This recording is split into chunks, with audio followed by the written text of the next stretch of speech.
असतो मा सद्गमय तमसो मा ज्योतिर्गमय मृत्युर्मा मृतंगमय ఓం శాంతి శాంతి శాంతి శాంతి. నమస్కారం. నేను మీ చామర్తి కృష్ణ, పద్మావతి ఆస్ట్రాలజీ సెంటర్, తిరుపతి. జీవితంలో పుట్టిన దగ్గర నుంచి కూడా లైఫ్ వరకు ఎండింగ్ వరకు కూడా కొన్ని జాతకాలకి అదృష్టం అనేది ఎప్పుడు కూడా వింటుంటుంది. వీళ్ళకి దురదృష్టం అనేది దగ్గరగా వచ్చినా కూడా ఏం చేయదు, పక్కెళ్ళిపోద్ది. ఇట్లాంటి జాతకాలు కూడా కొన్ని మనం అనలైజేషన్ చేయాలి. ఎట్లా వస్తాయి అనేది చూద్దాం ఈ రోజున. ఇది కేవలం ఏంటంటే రాహుని బట్టి తీసుకుంటాం దీన్ని. ఎందుకంటే అదృష్టాన్ని ఇచ్చిన దురదృష్టాన్ని ఇచ్చిన రాహు వేస్తుంటాడు జాతకాల్లో. ఎందుకంటే చాలా మోస్ట్ ఇంపార్టెంట్ ఉంటుంది. దీన్ని మనం జాతకాన్ని చూసినప్పుడు ఏ విధంగా తీసుకోవాలనేది చూద్దాం. డైరెక్ట్ పాయింట్కి వెళ్దాం. పుట్టిన జన్మలగ్నానికి రాహు ఎక్కడో చోట ఉండాలి. ద్వాదశ భావంలో లగ్నం నుంచి 12 రాశులు ఎక్కడో చోట రాహు ఉంటాడు. రాహు ఎక్కడో పర్వాలేదు. రాహు మేష వృచ్చికలో ఉంటే రాహు రాశాధిపతి కుజుడు, వృషభతులలో ఉంటే రాహు రాశాధిపతి శుక్రుడు, రాహు కనుక మిథున రాశుల్లో ఉంటే రాహు రాశాధిపతి బుధుడు, కర్కాటకంలో ఉంటే చంద్రుడు, సింహంలో ఉంటే రవి, ధనుసు మీనాల్లో కనుక రాహు ఉంటే రాహు రాశాధిపతి గురువు, రాహు కనుక మకర కుంభాల్లో ఉంటే రాహు రాశాధిపతి శని. ఇది ఫండమెంటల్ పాయింట్, గుర్తుపెట్టుకోవాలి. చార్ట్లో ఏం లేదండి, చాలా సింపుల్ పాయింట్ ఇది. మీ రాహు ఏ రాశి అయితే ఉంటాడో ఆ రాశాధిపతి లగ్నానికి ఏ రాశిలో ఉన్నాడో చూడండి. రాహు రాశాధిపతి అంటే ఎవరో ఒకరు అవుతారు కదా. రాహు రాశాధిపతి కుజుడో, చంద్రుడో, రవియో, శనో, బుధుడో అవుతారు. ఆ గ్రహం లగ్నానికి ఏ భావంలో అయితే ఉంటుందో ఆ భావకారకుడు ఎవరైతే అయినారో ఆయన తన కారక ప్లేసుల్లో ఉన్నా, లేదు ఆ భావకారకుడికి లగ్న పంచమ భాగ్యాధిపత్యాలు వచ్చినా వీళ్ళని అదృష్టం ఎప్పుడు కూడా విన్నట్టుంటుంది. దురదృష్టం అనేది వీళ్ళ దరిదాపులకు రానివ్వదు. వచ్చినా కూడా దానికి దూరంగా తోసేస్తుంటుంది. లైఫ్ లాంగ్ అంతే వీళ్ళకి. ఎట్లా అంటే మకర లగ్న జాతకుడు అనుకోండి, రాహు 12లో ఉన్నాడు. మకర లగ్నానికి రాహు 12లో ఉన్నప్పుడు రాహు రాశాధిపతి ఎవరైనా ఇంపార్టెంట్. మరి మకరానికి 12వ రాశి ధనుసు రాశి, దాని అధిపతి ఎవరు? గురువు. కాబట్టి రాహు రాశాధిపతి గురువే. కాబట్టి ఈయన జన్మలగ్నానికి అష్టమంలో ఉన్నాడు. ఇప్పుడు అష్టమ స్థానం అంటే దానికి కారకుడు ఎవరు? శని. ఇటువంటి శని మకర లగ్నానికి లగ్న పంచమ భాగ్యాధిపత్యాలు ఏదైనా వచ్చిన్నా ఒకటి, లేదు లగ్నానికి శని కనుక ఎందులో కానీ 12లో ఉన్నా కూడా అప్పుడు వీళ్ళని అదృష్టం ఎప్పుడు కూడా వెన్నంటే ఉంటుంది. మకర లగ్న జాతకుడికి రాహు 12లో ఉన్నప్పుడు రాహు రాశాధిపతి గురువు లగ్నానికి అష్టమంలో ఉన్నాడు. కాబట్టి అష్టమ కారకుడు శని. కాబట్టి ఆ శనికి కనుక లగ్న పంచమ భాగ్యాధిపత్యాలు ఒక ఆధిపత్యం వచ్చినా, లేదు లగ్నానికి అటువంటి శని 8, 12లో ఉన్నా కూడా వీళ్ళు అదృష్టవంతులు. ఇలా చెప్తాం.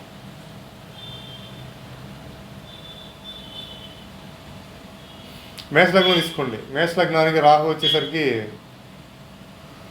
కుంభంలో ఉన్నాడు. అంటే ఏంటి? కుంభంలో ఉంటే రాహు రాశాధిపతి ఎవరు? శని. ఆ శని లగ్నానికి భాగ్యంలో ఉన్నాడు. రాహు రాశాధిపతి శని లగ్నానికి భాగ్యంలో ఉన్నప్పుడు భాగ్యానికి కారకుడు ఎవరు? గురువు. కాబట్టి ఆ గురువు కనుక ఆ గురువుకి మేషలగ్నం నుంచి 1, 9 ఆధిపత్యాల్లో ఒక ఆధిపత్యం ఉన్నా, లేదు మేషలగ్నానికి ఆ గురువు కనుక 2, 5, 9, 11లో ఉన్నా గొప్ప అదృష్టవంతులు వీళ్ళు. ఇది అబ్సల్యూట్ పాయింట్. ఇది మేషలగ్నానికి రాహు 11థలో ఉన్నాడు కుంభరాశిలో. రాహు రాశాధిపతి శని కాబట్టి ఆయన లగ్నానికి భాగ్యంలో ఉన్నాడు. ఇప్పుడు భాగ్యానికి కారకుడు ఎవరు? గురువు. కాబట్టి అటువంటి గురువుకి మేషలగ్నం నుంచి గురువుకి లగ్న పంచమ భాగ్యాధిపత్యం ఒక ఆధిపత్యం వచ్చినా రాలేదు. అప్పుడు లగ్నం నుంచి గురువు యొక్క కారకాలు ఏంటి? 2, 5, 9, 11 గురువు ఉన్నా కూడా వర్తిస్తుంది. గురువు ఏ రాశిలో వర్తిస్తుంది. ఇలా తీసుకోవాలి. ఇప్పుడు కర్కాటక లగ్నం తీసుకోండి. రాహు వచ్చి 4లో ఉన్నాడు. అంటే ఏంటి, రాహు కర్కట లగ్నానికి 4 అంటే ఏంటి, తులారాశి. మరి ఆ తులారాశికి అధిపతి ఎవరు, శుక్రుడు మాట. ఇప్పుడు ఈ శుక్రుడు ఎక్కడో లగ్నం చూడండి, ఈ శుక్రుడు కర్కట లగ్నానికి 12లో ఉన్నాడు. అంటే ఏంటి, 12 కారక ఎవరు, శని. ఇటువంటి శని శాటర్న్ లగ్నానికి 8, 12లో ఉన్నా,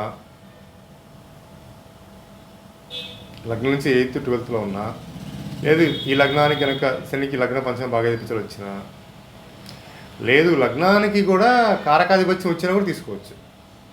ఇందాక ఎగ్జాంపుల్ మనం చెప్పుకోవాలి పాయింట్, ఇది కూడా ఉంది. ఎట్లా అంటే లగ్నానికి కర్కట లగ్నానికి శనికి సప్తమ అష్టమాధిపత్యాలు వస్తున్నాయి. అష్టమాధిపతి శని కారకత్వమే కదా, అప్పుడు కూడా వర్తిస్తుంది ఇది. ఇలా తీసుకుంటాం. ఫస్ట్ ఎగ్జాంపుల్ ఏం చెప్పుకున్నాము, మకర లగ్నానికి 12లో రాహు ఉన్నప్పుడు, రాహు రాశాధిపతి గురువు లగ్నానికి అష్టమం ఉన్నప్పుడు, అటువంటి శని లగ్న పంచమ భాగాధిపత్యం లేదు ఆధిపత్యం వచ్చినా, లేదు లగ్నానికి 8, 12లో శని ఉన్నా, అట్లాగే ఆ మకర లగ్నానికి శనికి కారకత్వాలు వచ్చినా కూడా, కారకాధిపత్యాలు అంటే అష్టమం కానీ వ్యయాధిపత్యం వచ్చినా, అంటే ఇక్కడ మకరానికి రావు కదా, అలా వచ్చినా కూడా తీసుకోవచ్చు అన్నమాట. అట్లాగే ఇక్కడ కర్కట లగ్న జాతకుడికి 4లో రాహు ఉన్నప్పుడు అధిపతి శుక్రుడు కాబట్టి, ఆయన లగ్నానికి 12 కాబట్టి, ఆ 12 కారకుడు శని కాబట్టి, ఇప్పుడు ఈ శని లగ్నానికి 12లో ఉన్నా, 8లో ఉన్నా, లేదు ఈ లగ్నానికి శనికి కనుక లగ్నాధిపత్యమో పంచమాధిపత్యమో భాగ్యాధిపత్యం వచ్చినా, లేదు ఈ శనికి లగ్నం నుంచి కనుక ఆయనకి అష్టమాధిపత్యమో వ్యయాధిపత్యం ఏదో ఒక ఆధిపత్యం వచ్చే చాలు, ఇటువంటి రాహు వీళ్ళకి అదృష్టాన్ని ఎప్పుడు కూడా వెన్నంటే ఉంటుందన్నమాట.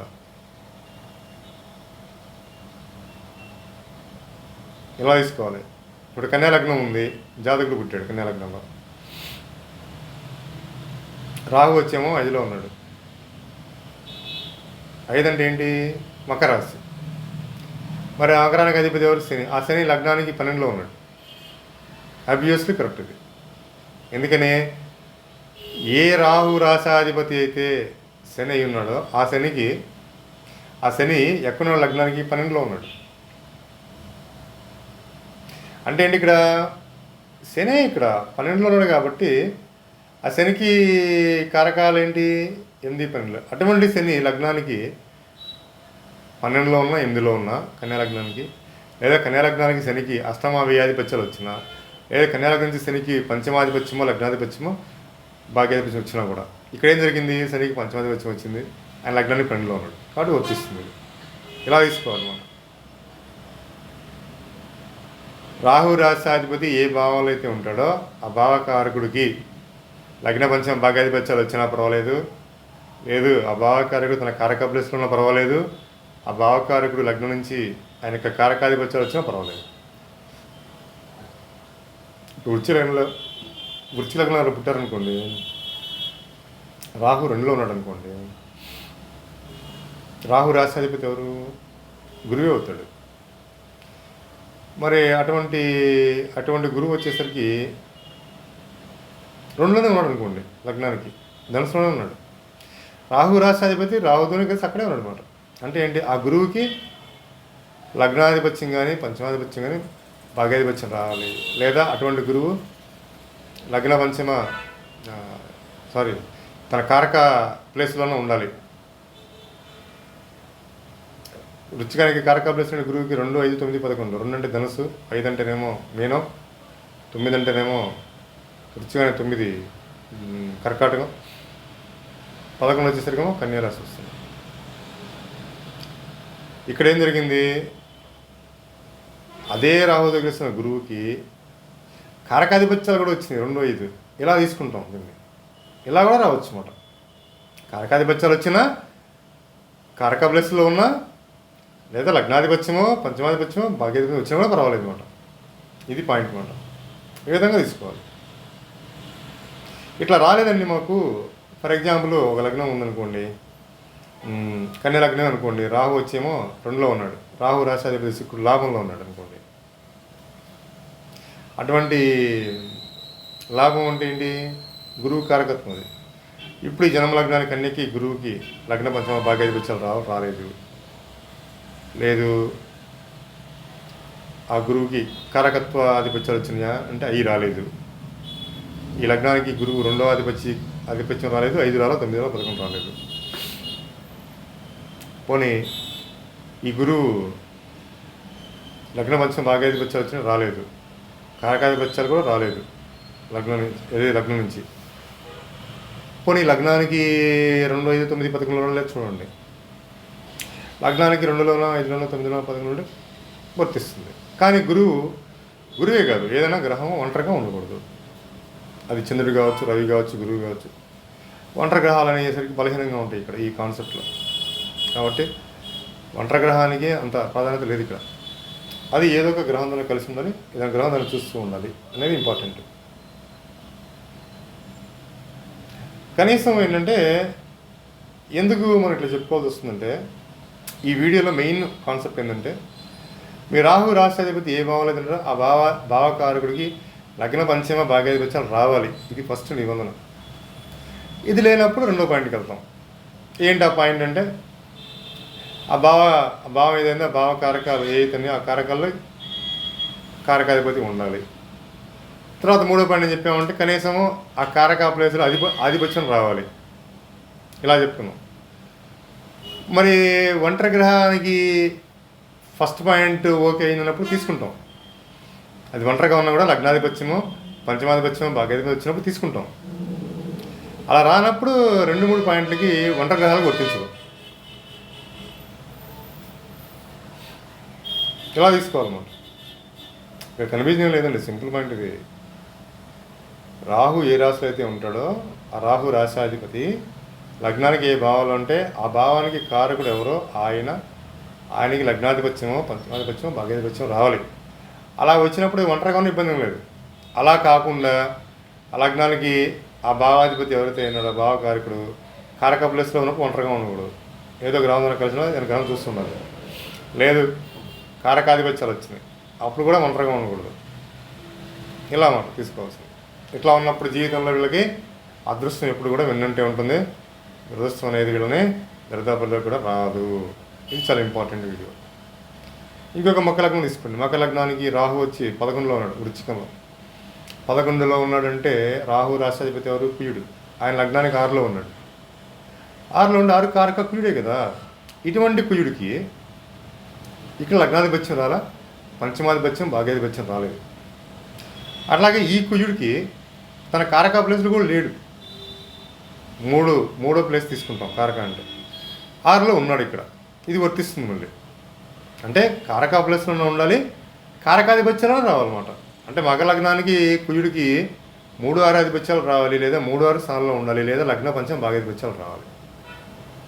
అప్పుడు ఈ రాహు వల్ల జాతకుడు అదృష్టవంతుడవుతాడు అనమాట. ఎలా తీసుకోవాలి? ఈ 3 పాయింట్లు మాకు ఏ పాయింట్ లేదంటే మాత్రం చేసేదేం లేదు. నేను మీ చామర్తి మురళీకృష్ణ, పద్మావతి ఆస్ట్రాలజీ సెంటర్, తిరుపతి. ఓం తత్సత్. ఓం నమో నారాయణాయ. ఓం నమ శివాయ.